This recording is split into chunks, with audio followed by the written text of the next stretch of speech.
In this video, we're going to be discussing the one skill that is the most important that you need to succeed as a freelance web developer.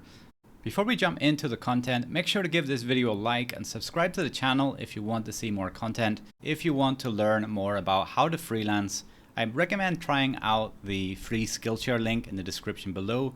It will give you 30 days to enjoy premium content on the Skillshare website. And I have a couple of my own courses on this Skillshare website, so you're free to use those. There's no costs. You can cancel any time if you want to do that. So make sure to check out the link in the description below. So with today's video, we're talking about the one skill that you need to be a successful freelance web developer. So I've been working as a freelance web developer for a number of years now. I've completed more than 100 projects, probably closer to 200 projects as a freelance developer. There are several things that I've come to realize over the years while working as a freelance web developer. So there are some things that you can do to make it much easier for yourself to get the projects completed on time, to get paid on time, but also for your clients to make their lives easier too.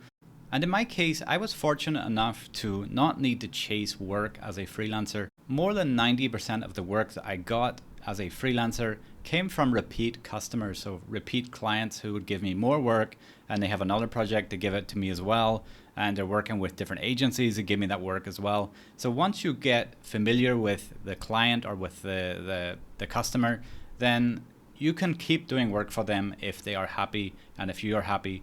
Something that I learned quite early on in my freelance developer career was I really didn't like chasing work. I didn't want to have to go out and find clients, try to find jobs.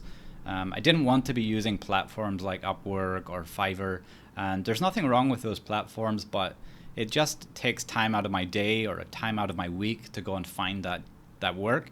Whereas most of the work that I did over the time that I worked as a freelancer was coming from repeat business. So I would have clients I worked with and they would use me over and over again for different projects.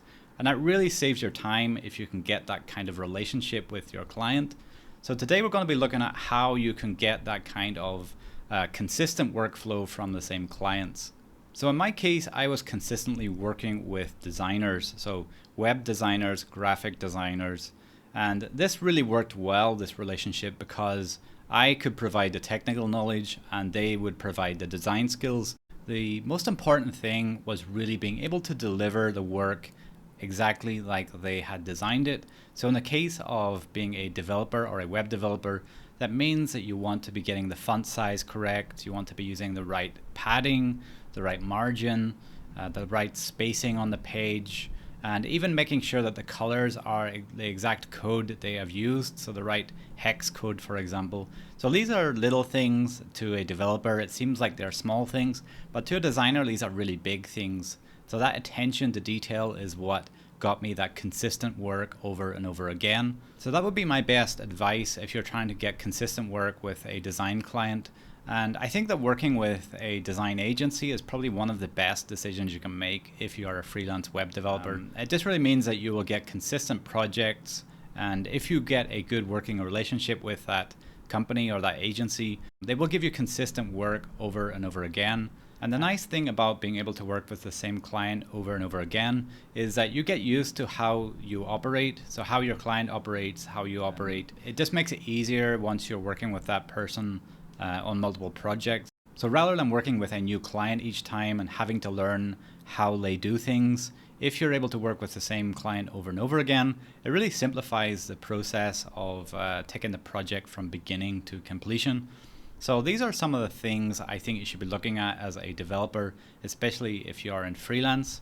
Most people agree that developers do not make good designers. There are some exceptions to that, but in most cases, developers aren't that great at design. So if you are able to keep that consistency, or if you're able to follow the attention to detail in the design work that is presented to you, then it really makes the client happy and it makes the designer that you're working with happy, and they will want to use your services over and over again.